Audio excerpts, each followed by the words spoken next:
A terrified leopard cub was found huddled against an abandoned building alone, starving, and too weak to move. Nobody knew where he came from, or why he was left to die. But when one stranger dared to reach out, everything changed. What started as a simple rescue soon revealed something far darker, something no one expected, because saving this tiny cub didn't just mean giving him a second chance at life. It uncovered a dangerous truth. Powerful people would stop at nothing to protect. As the bond between rescuer and cub grows, the stakes explode far beyond survival. Why was this helpless cub abandoned in the first place? And what happens when the fight to protect him uncovers secrets that could destroy everything? Before we dive in, say hello in the comments. I love knowing where these stories are, finding a home. The morning mist clung to the ground as Clara Whitmore made her way through the raptor sanctuary, her rubber boots leaving soft impressions. In the dewy grass, the familiar screeches of injured hawks and owls filled the air as she carried out her morning routine, checking each enclosure with practiced care. "Good morning, Magnus," she cooed to the recovering red-tailed hawk, his wing still wrapped in a protective bandage. The bird tilted his head, regarding her with that intense predatory gaze she'd grown to love over her years of wildlife rehabilitation work. Just as she was measuring out the morning's medication, a sound caught her attention, something different. From the usual chorus of bird calls, Clara froze, straining to listen. There it was again, a faint, desperate cry coming from the direction of the old textile mill. The abandoned building loomed at the edge of her property, its broken windows staring like hollow eyes across the overgrown lot. Clara had always avoided the place. Its crumbling brick walls and partially collapsed roof made it dangerous, and something about it had always felt wrong. But that cry? It wasn't a bird. It sounded almost like a cat, but different, more urgent and somehow wilder. Clara hurried back to the supply shed, grabbing her heavy-duty flashlight and cell phone. Her heart pounded as she approached the mill, each step crunching on scattered debris. The morning fog made the building look even more ominous, like something from a ghost story. "Hello," she called out softly, her voice barely above a whisper. The crying had stopped, but she was certain she'd heard something. The massive wooden door hung crooked on its hinges, creating just enough space for her to squeeze through. Inside, the air was thick with dust and the musty smell of decay. Shafts of early morning light pierced through holes in the roof, creating eerie spotlights on the debris-strewn floor. Clara's flashlight beam danced across old machinery, rusted and frozen in time. "Is anyone here?" she called again, her voice echoing off the walls. A scuttling sound made her jump, but it was just a startled rat darting between the shadows. The cry came again, clearer now, coming from the back corner of the building. Clara picked her way carefully across the floor, testing each step before putting her full weight down. The floorboards creaked ominously beneath her feet. As she rounded a massive loom, her flashlight beam finally found the source of the cries. Clara's breath caught in her throat. Pressed against the cold brick wall was a tiny leopard cub, no more than a few weeks old. Its spotted coat was dirty and matted, and its eyes were wide with terror. "Oh my God," Clara whispered, her heart breaking at the sight. The cub tried to press itself even further into the corner, making small whimpering sounds that pierced straight through her heart. Years of experience with injured wildlife kicked in, pushing aside her shock and questions about how a leopard cub had ended up here. She crouched down, making herself smaller, and spoke in the same soft, soothing voice she used with injured birds. "It's okay, little one. I'm not going to hurt you. You're safe now." The cub's eyes, an extraordinary shade of amber, locked onto hers. Clara could see it trembling, its small body probably cold from the damp morning air. Moving slowly, she shrugged off her jacket. Just as she was about to reach for the cub, bright lights suddenly slashed through the darkness. The beam of headlights cut through the broken windows, and the sound of car doors slamming echoed through the empty building. Clara's heart leaped into her throat as she heard men's voices and the crunch of boots on gravel. Without thinking, she scooped up the leopard cub, wrapping it quickly in her jacket. The tiny creature didn't resist, seeming to sense her protective intent. "It has to be in here somewhere," a gruff voice called from outside. "Find it before someone else does." Clara's mind raced. The main entrance was out of the question. They'd see her immediately, but she remembered a back door she'd noticed earlier, half hidden behind some fallen beams. Cradling the trembling cub against her chest, Clara moved as quietly as possible toward the rear of the building. The voices grew closer, and she heard the main door creak open. A flashlight beam swept past her, and she pressed herself behind a large piece of machinery. "Check every corner," someone ordered. "That cat is worth a fortune to the right buyer." Anger flared in Clara's chest. Animal traffickers. The pieces fell into place. The abandoned building, the helpless cub, the armed men. She clutched the small bundle closer, feeling the rapid beat of its tiny heart against her own. The back door was only 20 feet away, but it might as well have been 20 miles. The floorboards here were treacherous, and one wrong step would give her away. Clara took a deep breath and began picking her way forward, stepping as lightly as possible. A board creaked under her foot, and she froze. The flashlight beams swung in her direction, but the machinery shielded her from view. The cub stirred in her arms, and she gently pressed it closer. willing it to stay quiet. 3 more steps.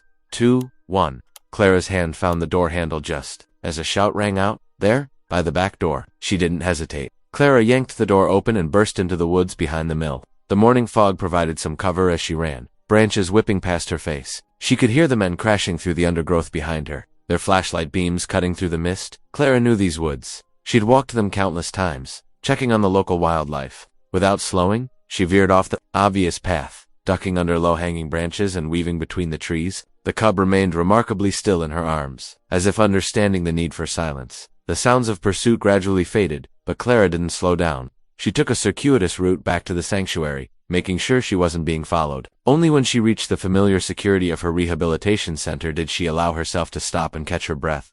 In the safety of the medical examination room, Clara finally unwrapped the jacket from around the cub. It blinked up at her with those remarkable amber eyes, no longer showing fear but rather a cautious curiosity. Despite its ordeal, the little leopard seemed remarkably healthy, though clearly hungry and in need of care.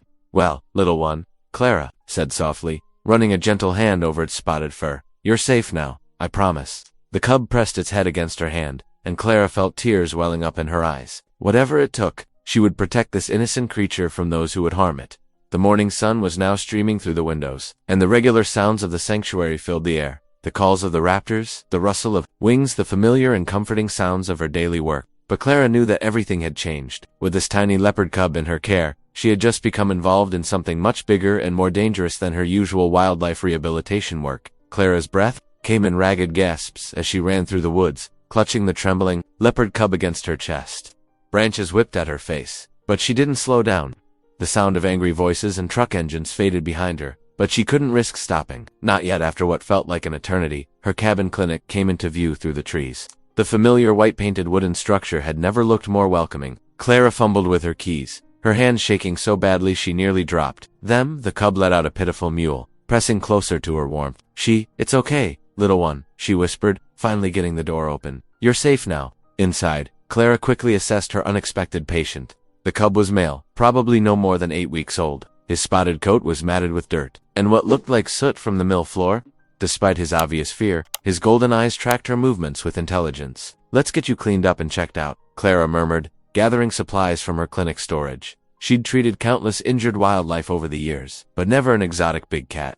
Her mind raced through everything she knew about leopard cubs, trying to adapt her knowledge of local wildcats to this tiny spotted stranger.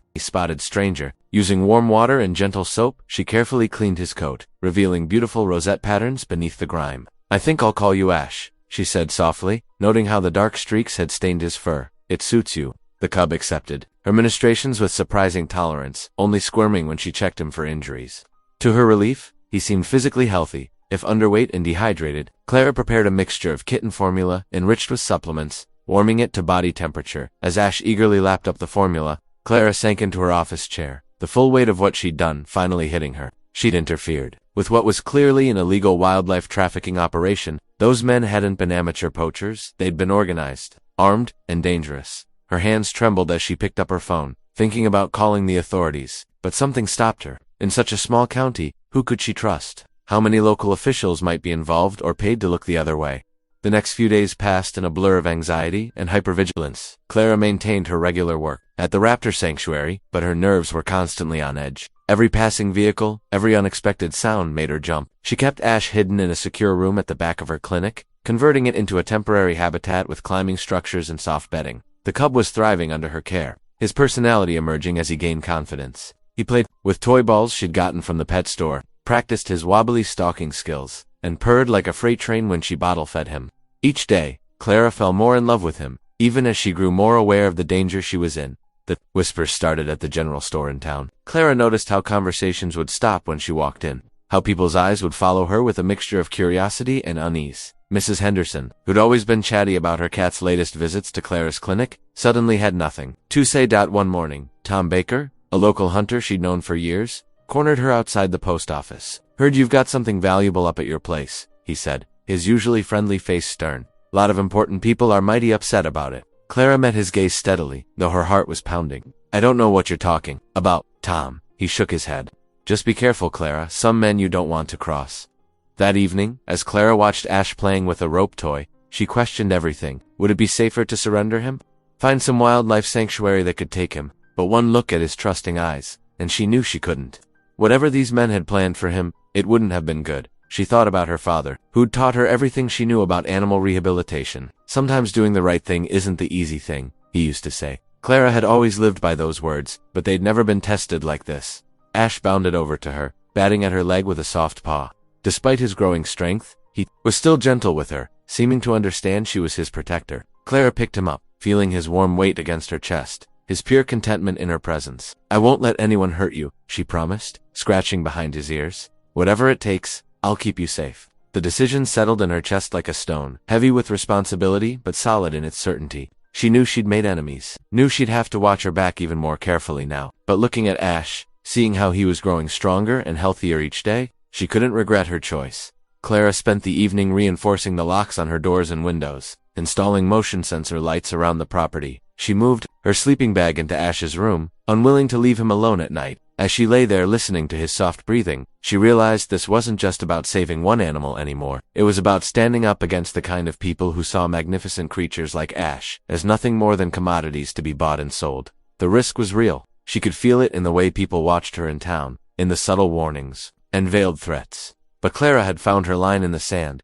and she wouldn't back down. Ash was depending on her, and she wouldn't let him down, no matter what came next. Clara worked methodically, cleaning Ash's coat with warm water and gentle soap. The soot that had inspired his name gradually washed away, revealing the beautiful rosette patterns beneath. As she worked, her mind raced with questions about where he had come from and why armed men were so desperate to retrieve him. Over the next few days, Clara kept Ash hidden while making careful inquiries around town. She started at the local feed store, where Betty Marshall always knew the latest gossip. Been hearing strange things lately, Betty said in a low voice, glancing around the empty store. Fancy cars showing up at odd hours out by the old Henderson property. Someone said they saw cages being moved in the middle of the night. Clara's stomach tightened. The Henderson property was just a few miles from the abandoned mill where she'd found Ash. Each new piece of information painted a darker picture. At the library, Clara spent hours researching recent property purchases in the county. A pattern emerged. Several large parcels of land bought through shell companies, all tracing back to one name, Harlan Vexler. Vexler was well known in the region as a wealthy developer who donated generously to local causes. His smiling face appeared regularly in the county newspaper, cutting ribbons at new buildings and presenting oversized checks to charities. But as Clara dug deeper, she found whispers of a different side to him. Failed environmental inspections quietly buried, workers silenced with settlements, competitors mysteriously backing down from challenges. One evening, while checking Ash's weight and vitals, Clara heard a knock at her clinic door. Her heart jumped into her throat. She quickly tucked Ash into his hiding spot, a converted storage room. She'd outfitted with soft blankets and climbing platforms. Relief flooded through her when she recognized Jonas Reddick, the local veterinarian. Through the peephole, Jonas had always been kind to her, offering advice when she started her raptor rehabilitation work. His quiet competence and gentle manner with animals had earned her trust over the years. "Evening, Clara," Jonas said softly as she let him in. His weathered face looked more serious than usual. "I think we need to talk." Clara's hands twisted together. "About what?" "About your new guest." When Clara stiffened, he held up his hands. "Don't worry, I'm here to help. But you need to know what you're dealing with." They sat at her small kitchen table, and Jonas leaned forward. "I've treated animals for Vexler's legitimate businesses, his horse farm, the petting zoo at his family entertainment center, but I've seen things that didn't add up. Exotic animals that shouldn't be there, paperwork that felt wrong." Clara's voice was barely above a whisper. "He's running a trafficking operation, isn't he?" Jonas nodded grimly. "I believe so. That leopard cub you have? He's worth a fortune on the black market. And Vexler isn't someone who likes losing valuable merchandise." "I can't give Ash back," Clara said firmly. "You should see how they kept him in a cold, dark building, probably waiting to be shipped off to who knows where. He's just a baby." "I understand." Jonas reached across the table and squeezed her hand. "But you need to realize what you're up against. Vexler has connections everywhere. Local government, law enforcement. He's ruthless about protecting his interests." As if to emphasize Jonas's words, a truck drove slowly past the clinic, its headlights sweeping across the windows. Clara held her breath until it passed. "What should I do?" she asked. Jonas was quiet for a moment. "First, we need to document everything. Photos of the cub's condition when you found him, location details, any evidence you've gathered about Vexler's operation. It might be useful later." He met her eyes steadily. "And I'm going to help you protect him." Clara felt tears prick at her eyes. "You don't have to get involved. It could be dangerous." "I've kept quiet too long already," Jonas said firmly. "Sometimes doing the right thing means taking a stand, even when it's scary." A soft chirp came from the back room, and Clara smiled despite her worry. Would you like to meet him? She led Jonas to Ash's room. The cub was awake, batting playfully at a hanging rope toy. When he saw them, he bounded over to Clara, rubbing against her legs like an oversized house cat. Jonas knelt down, letting Ash sniff his hand before gently examining him. He's in good condition. You've done well with him. He scratched behind Ash's ears, earning a deep purr. We'll need to plan for his future care. He'll get bigger quickly, and his needs will change. They spent the next hour making plans, setting up secure communication methods, establishing a schedule for Jonas to help with Ash's care, and discussing ways to gather more evidence about Wexler's operation. When Jonas finally left, Clara felt both heartened by his support and sobered by the reality of what she faced. That night, as Clara lay in bed listening to Ash's soft breathing from his room, she thought about the choice she'd made. By saving one small life, she'd stumbled into something much bigger and darker than she'd imagined. But looking at the gentle rise and fall of Ash's spotted sides, she knew she couldn't have done anything differently. With Jonas's help, maybe she could not only protect Ash, but also expose the cruel operation that had stolen him from his mother. Whatever came next, she wasn't alone anymore. That thought gave her comfort as she finally drifted off to sleep. Ash's occasional chirps a reminder of why this fight was worth it. Clara's hands shook as she carefully documented every detail of Ash's condition. Jonas stood beside her, his veterinary expertise guiding their examination. The leopard cub, now more trusting after several days in Clara's care, lay quietly on the examination table as they worked. Here, Jonas said, pointing to faint marks on Ash's hindquarters. These are consistent with improper caging, and look at these minor abrasions, typical of rushed transport in metal containers. He photographed each finding meticulously while Clara took detailed notes. We need to be thorough, Clara said, her voice tight with determination. Every piece of evidence matters. She stroked Ash's head gently as Jonas continued the examination. The cub's trust in them made her even more resolved to protect him. They worked for hours, building their case.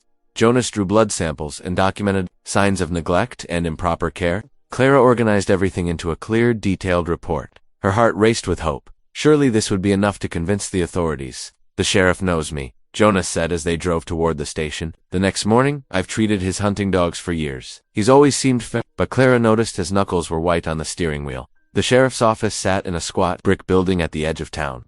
Deputy Wilson looked up as they entered, his usual friendly smile nowhere to be seen. Sheriff Crawford's expecting you, he said flatly, not meeting their eyes. Sheriff Crawford was a tall man with graying hair and deep creases around his mouth. He didn't stand when they entered his office, just gestured to the chairs across from his desk. Clara noticed his badge gleamed like it had been recently polished. Dr. Reddick, he said, nodding at Jonas. His eyes slid past Clara as if she wasn't there. What's this about? Clara opened her folder. Hands steady now. We have evidence of illegal exotic animal trafficking in the county, she began. She laid out their documentation, the photos, the medical records, the timeline she'd pieced together. The sheriff picked up one photo, studied it briefly, then dropped it back on his desk. That's quite a story you've constructed, he said. His voice was cold as January frost. It's not a story, Clara insisted. We have proof right here, Miss Whitmore. The sheriff cut her off. I understand you run some kind of wildlife rehabilitation setup. Admirable work, I'm sure. But these are serious accusations you're making against respected members of our community. Jonas leaned forward.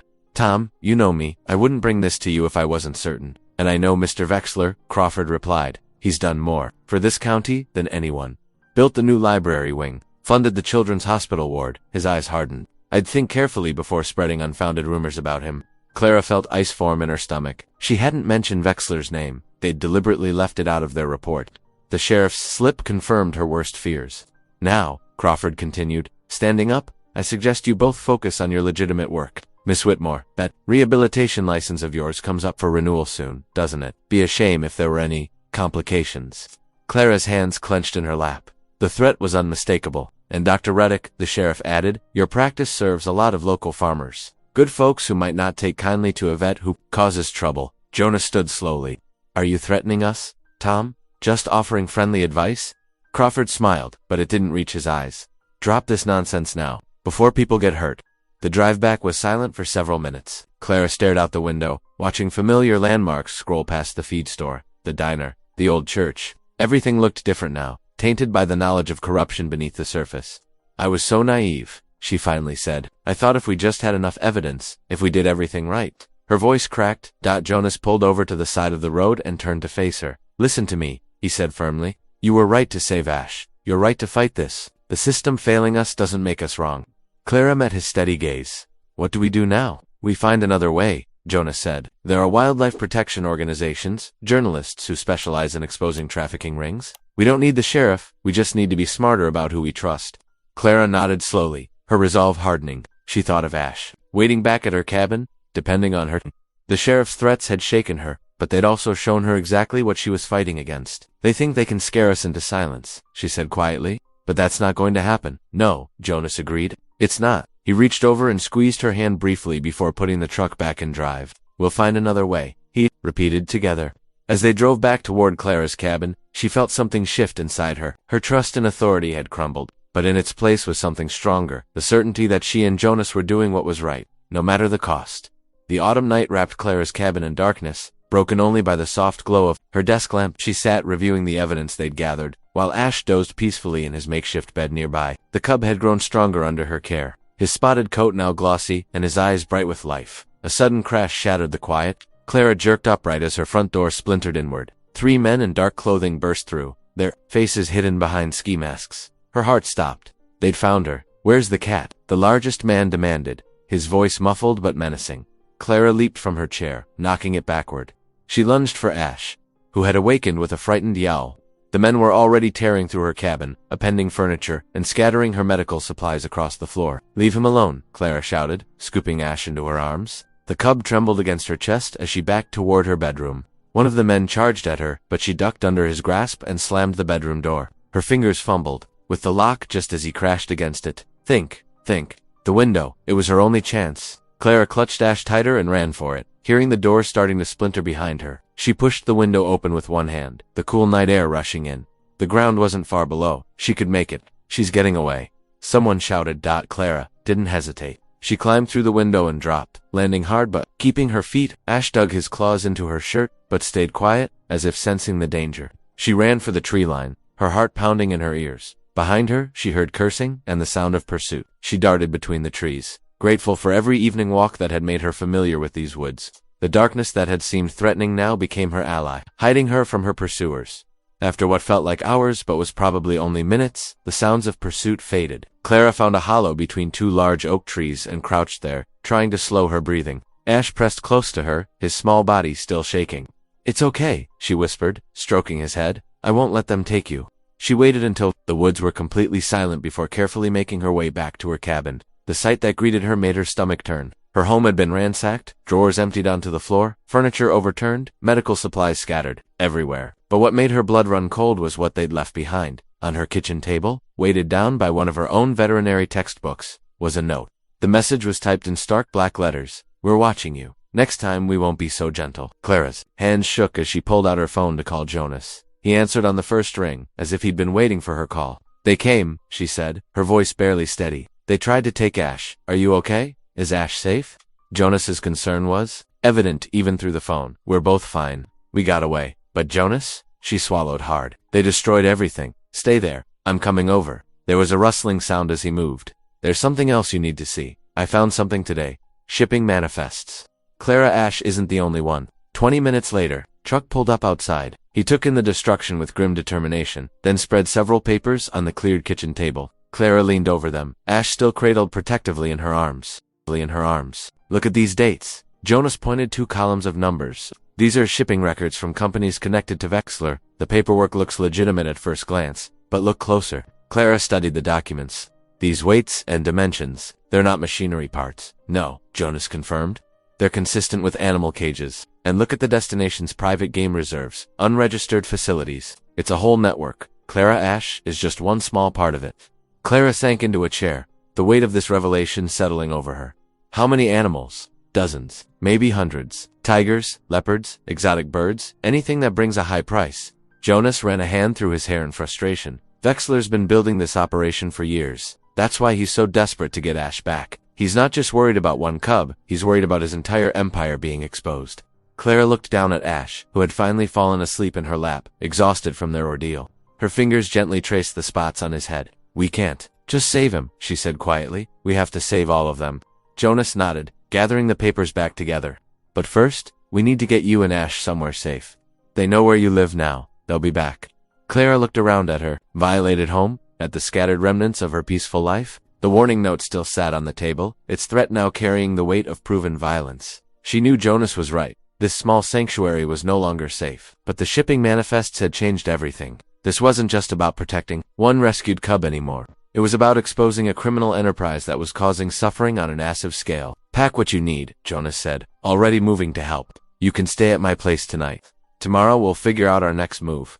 As Clara gathered her essential supplies and Ash's care items, she felt a strange mix of fear and determination. The attack had shaken her deeply, but knowing the true scope of Wexler's operation had only strengthened her resolve. Somewhere out there, more animals were suffering, waiting in darkness like Ash had been. She couldn't walk away now. Clara stared at her laptop screen, her hands trembling as she scrolled through the financial documents Jonas had helped her obtain. The soft glow illuminated her tired face in the dim cabin, while Ash slept soundly in his cushioned bed nearby. After the break-in attempt, she'd reinforced every window and door, but the feeling of vulnerability lingered. "This can't be right," she muttered, double-checking the numbers. The spreadsheets revealed a pattern. She couldn't ignore large sums of money flowing from overseas accounts into Wexler's development projects. The dates aligned perfectly with known exotic animal shipments. Her phone buzzed. Jonas's name lit up the screen. "I found something," Clara said without preamble.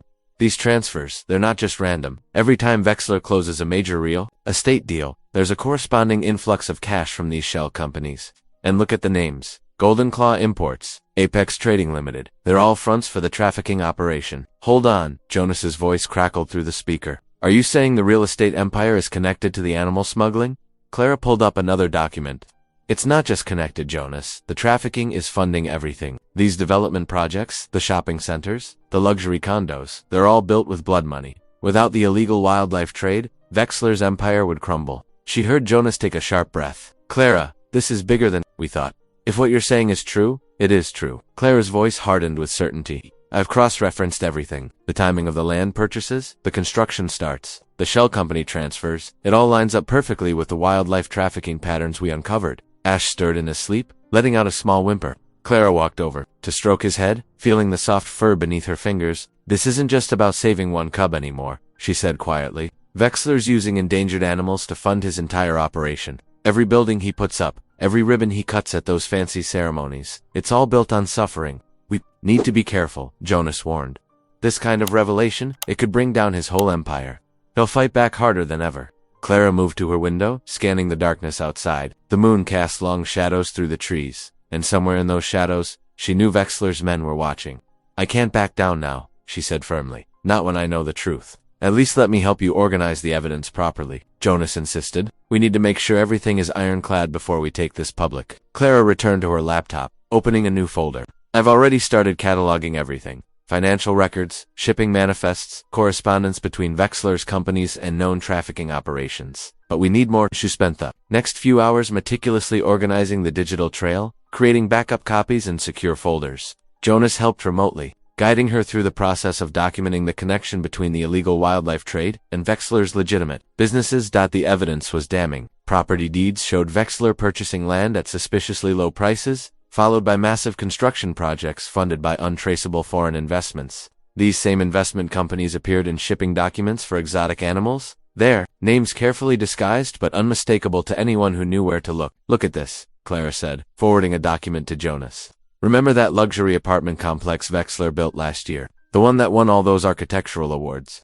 The entire project was funded by money that came through right after a major shipment of endangered species disappeared from customs. How did no one notice this before?" Jonas wondered aloud. "Because he's careful. The money goes through so many channels, gets cleaned so many times, that by the time it reaches his development companies, it looks legitimate." Clara's voice shook with anger. "He's built an empire on the backs of endangered animals, and everyone treats him like some kind of civic hero." She glanced at Ash, who had woken up and was watching her with those intelligent eyes. "That's why he wants you back so badly," she whispered to the cub. "You're not just evidence of trafficking, you're evidence of his whole corrupt system." Jonas cleared his throat. "Clara, we need to think about next steps. If we're going to expose this, we need a plan. The local authorities are in his pocket, so we'll need to go higher up." "Federal agencies," Clara agreed. "Wildlife protection, financial crimes, this crosses all kinds of jurisdictions. But we need to make sure our evidence is absolutely bulletproof first." She began creating a timeline, matching each of Wexler's major development projects with corresponding wildlife trafficking incidents. The pattern was undeniable. Every real estate success story had a dark underpinning of illegal animal trade. It's like a house of cards, Clara realized. The trafficking funds the real estate, which gives him the respectability to continue the trafficking. If we can prove this connection, his whole empire collapses. Jonas finished. But Clara, that makes this even more dangerous. We're not just threatening one part of his operation, we're threatening everything he's built. Clara stood up, stretching her tired muscles. Dawn was breaking outside, painting the sky in soft pinks and oranges. She watched as Ash padded over to the window, pressing his nose against the glass to watch the sunrise. I know it's dangerous, she said finally, but we have to do this. Every building in this county with Wexler's name on it represents dozens of animals like Ash, captured, smuggled, sold. How many didn't survive? How many more will suffer if we don't stop him? Jonas was quiet for a moment. You're right, he said at last. We can't walk away from this. But we do this smart. We do this right. No rushed moves, no hasty decisions. We build our case until it's unshakable. Clara nodded, even though Jonas couldn't see her, agreed. I'll start organizing everything into a proper report. Can you help me identify which agencies we should contact? I'll make some discreet inquiries, Jonas promised. And Clara, be careful. Don't let anyone know what we've discovered. The moment Wexler realizes we've found the connection between his businesses. I know, Clara said grimly. But we have the truth now, Jonas, and the truth is more powerful than all his money and influence combined. As she ended the call, Clara looked at the sleeping cub that had started it all. Ash's presence had led her down this path, helped her uncover a truth that could bring down an empire built on corruption and cruelty. The weight of this knowledge settled on her shoulders, not as a burden, but as a purpose. The pre-dawn air bit through Clara's jacket as she loaded the last of their supplies into her old pickup truck. Ash paced restlessly in his travel crate, his spotted coat barely visible in the dim light. Clara understood his anxiety. She felt it too. Deep in her bones. Jonas pulled up in his veterinary van, parking close to the cabin's back door. His face was drawn with concern as he stepped out. Are you sure about this, Clara? Moving him now is risky. We don't have a choice, Clara replied, securing the crate. After the break-in, it's only a matter of time before they come back. The sanctuary in Montana agreed to take him. We just have to get there. They had planned the route carefully, back roads and forgotten highways, avoiding main thoroughfares where they might be spotted. Clara would lead in her truck with Ash, while Jonas followed behind as backup. The morning fog provided welcome cover as they pulled away from the cabin. For the first hour, the journey was quiet. Clara kept checking her rearview mirror, both to ensure Jonas was still there and to watch for any suspicious vehicles. Ash had settled down, occasionally making soft chirping sounds from his crate. The sun was just beginning to burn through the mist when Clara noticed the black SUV. It appeared suddenly, like a shadow materializing behind Jonas's van. Her heart rate quickened as she watched it through her mirror, noting how it matched their every turn. Stay calm, she whispered to herself, taking a sharp right onto a narrow forest road. The SUV followed. Clara grabbed her phone, hitting Jonas's number on speaker. I see them, Jonas said before she could speak. 2 vehicles now. They're boxing. In. Clara's knuckles whitened on the steering wheel as she pressed the accelerator. The truck's engine protested as they took the curves faster, trees blurring past the windows. In the crate, Ash growled, sensing the tension. The attack came. Suddenly, the second SUV appeared from a side road, ramming into Clara's truck. The impact sent her vehicle skidding. She fought for control, but the wet gravel betrayed her. The truck spun, tires losing their grip, and plunged down the embankment. Time seemed to slow as they tumbled. Clara saw flashes of sky and earth, heard the terrible screech of metal and Ash's frightened cries. The truck came to rest on its side in a shallow ditch, the sound of running water mixing with the hiss of the damaged engine. Clara's head throbbed where it had struck the window, but adrenaline pushed her into action. She could hear car doors slamming above, voices shouting. Unbuckling her seatbelt, she crawled to Ash's crate. The impact had damaged the lock, a blessing in disguise. She pulled him into her arms, his whole body trembling. Hold on, baby, she whispered, kicking out the cracked windshield. The river beckoned just yards away, swift and cold in the morning light. It was their only chance. Footsteps crunched on gravel above. A voice called out, down there, get them. Clara ran, clutching Ash to her chest. The first gunshot cracked the air as she reached the riverbank. Without hesitation, she plunged into the icy water. The cold stole her breath. The current grabbed them immediately, pulling them into its ruthless embrace. Clara tried to keep Ash's head above water, but the river tossed them like leaves in a storm. They went under, surfaced, went under again. Rocks scraped her back, branches whipped past her face. Ash's claws dug into her jacket, his terror matching her own. Clara's lungs burned. The cold was seeping into her muscles, making every movement a battle. She couldn't tell how far they'd been swept downstream, couldn't hear anything over the roar of water, A low-hanging branch appeared through the spray. Clara reached for it with her free arm, her fingers closing around rough bark.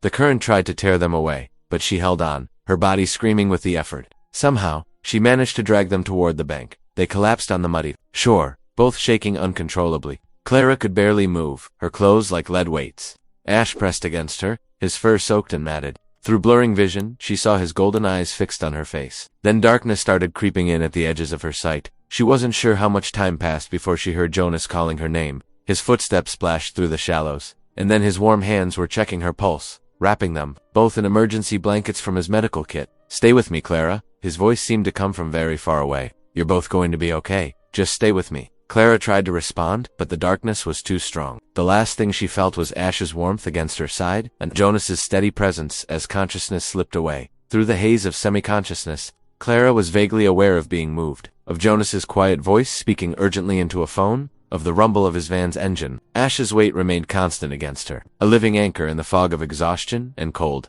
The river had nearly taken them both, but they had survived. As Clara drifted between awareness and darkness, she knew this was their closest brush with disaster, yet the stakes had never been clearer. Wexler's men had shown they were willing to kill to get what they wanted. The fight for Ash's freedom had become a fight for their very survival. Clara sat wrapped in blankets at Jonas's kitchen table, her hands curled around a steaming mug of tea. Though her body had warmed, the chill of the river seemed lodged deep in her bones. Ash dozed nearby on a makeshift bed, his breathing finally steady. "We can't keep running," she said, her voice hoarse but determined. "Every time we retreat, Wexler gets stronger. We need to end this." Jonas looked up from the scattered papers on the table. Medical records, shipping manifests, financial documents they'd gathered. "What are you suggesting?" "We have enough evidence to destroy him," Clara said, spreading out the papers. "The trafficking network, the money laundering, the corrupt officials. But we need him to show his hand publicly. No more shadows." Clara Jonas's face tightened with concern. "What exactly are you planning?" She met his eyes steadily. "I'm going to be the bait. We'll leak information about where I'm keeping Ash. Make Wexler think he has a clean shot at retrieving him." "Absolutely not." Jonas stood abruptly, pacing the small kitchen. "You nearly died today. These men have already tried to kill you once. Which is exactly why this will work," Clara insisted. "Wexler's desperate now. He knows we have evidence that could ruin him. If he thinks he has a chance to silence me and recover Ash in one move, he'll take it personally, instead of sending his men. And that's supposed to make me feel better." Jonas ran a hand through his hair in frustration. "You're talking about putting yourself directly in his crosshairs." "I know it's dangerous," Clara acknowledged softly, "but I'm tired of being hunted. This way we choose the ground, set the terms. We can have reporters ready, authorities we trust from outside the county. Once Wexler makes his move in public, there's no going back." Jonas sank back into his chair, conflict clear on his face. "You're asking me to help set up a situation that could get you killed?" Clara reached across the table, gripping his hand. "I'm asking you to help me end this. For Ash, for all the other animals in Wexler's pipeline, for everyone he's hurt with, his corruption. Will you stand with me?" A long moment passed. Finally, Jonas squeezed her hand back. "I don't like it," he said quietly, "but you're right. We have to take the fight to him." Together, they began outlining their plan, mapping out every detail. Clara knew she was gambling with her life, but as she watched Ash sleeping peacefully nearby, she felt absolute certainty. Sometimes the only way forward was through the heart of the storm. The abandoned textile mill loomed against the darkening sky, its broken windows like hollow eyes staring down at Clara. She stood in the shadows of the loading dock, her heart pounding but her hand steady. The musty air carried memories of that first night when she'd found Ash, trembling and alone. Now the young leopard crouched beside her, no longer the frightened cub but a graceful predator. His spotted coat gleamed in the dim light as he pressed close to her leg, sensing her tension. "Just like we planned," Clara whispered, touching the recording device hidden beneath her jacket. The scattered papers on the loading dock told their story, clearly shipping manifests, bank statements, photographs that laid bare Wexler's entire operation. Headlights swept across the mill's weathered brick walls. Clara heard car doors slam, followed by purposeful footsteps. Harlan Wexler emerged from the darkness, his expensive suit incongruous against the decrepit backdrop. Two armed men flanked him. "Miss Whitmore," Wexler called out, his voice deceptively pleasant. "I believe you have something that belongs to me." Clara stepped forward into the light. "Nothing here belongs to you, Wexler. Not Ash, not the other animals you've trafficked, not the lives you've destroyed. Building your empire on blood money." Wexler's facade cracked. Rage flickered across his face as he advanced. "You stupid girl. You could have walked away. Instead, you forced my hand." He pulled out a handgun, its metal glinting dully. "There's nowhere left to run," he snarled. "No one's coming to help you. Hand over the cat and the evidence, or I'll make sure they never find your body in these woods." Clara stood her ground. You're wrong. About everything. Vexler lunged forward, closing the distance between them. But as he raised his weapon, Ash exploded into motion. The leopard launched himself between Clara and Vexler with a thunderous roar that echoed through the mill. Vexler stumbled backward, his shot going wide. In that crucial moment, floodlights blazed to life. Jonas's voice rang out. Federal agents, drop your weapons. Drop your weapons. A dozen armed officers emerged from their hidden positions, weapons trained on Vexler and his men. Jonas stood among them, relief visible on his face as he met Clara's eyes. No, Vexler whispered, watching his carefully constructed world crumble. You couldn't have. Every piece of evidence is already with the authorities, Clara said firmly. Every transaction, every bribe, every animal you've trafficked, it's over. Vexler's men dropped their weapons, but he raised his gun one final time in desperate fury. Before he could fire, Ash growled low and threatening, his powerful form coiled to strike. The federal agents closed in, and Vexler's resolve finally broke. The gun clattered to the ground. Clara watched as they led Vexler away in handcuffs, his empire collapsing with each step. Ash pressed against her side, no longer a victim but a protector. Jonas hurried to her, checking her for injuries. You did it, he said softly. You actually did it. Clara knelt beside Ash, burying her fingers in his thick fur. We did it, she corrected, looking between Jonas and the leopard who had started it all, together. In the days following Vexler's arrest, Clara watched from her cabin's porch as news helicopters circled the county. Headlines blazed across every screen: wildlife trafficking ring exposed, real estate moguls, empire crumbles. Federal agents had seized properties across 3 states, discovering more exotic animals and hidden facilities. The morning Clara drove to the sanctuary was crisp and clear. Located in the mountains, the facility sprawled across 50 acres of protected land, complete with veterinary facilities and natural habitats. Jonas sat beside her in the truck, his steady presence a comfort she'd grown to cherish. You're doing the right thing, he said softly, reading her thoughts. Clara nodded, wiping away tears.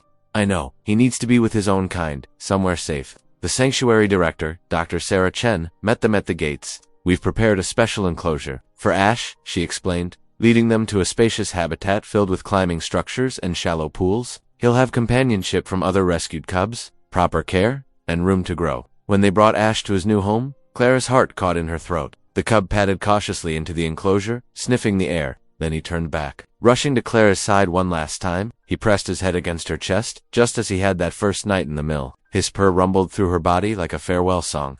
I love you too, brave boy, Clara whispered, holding him close. You taught me so much about courage.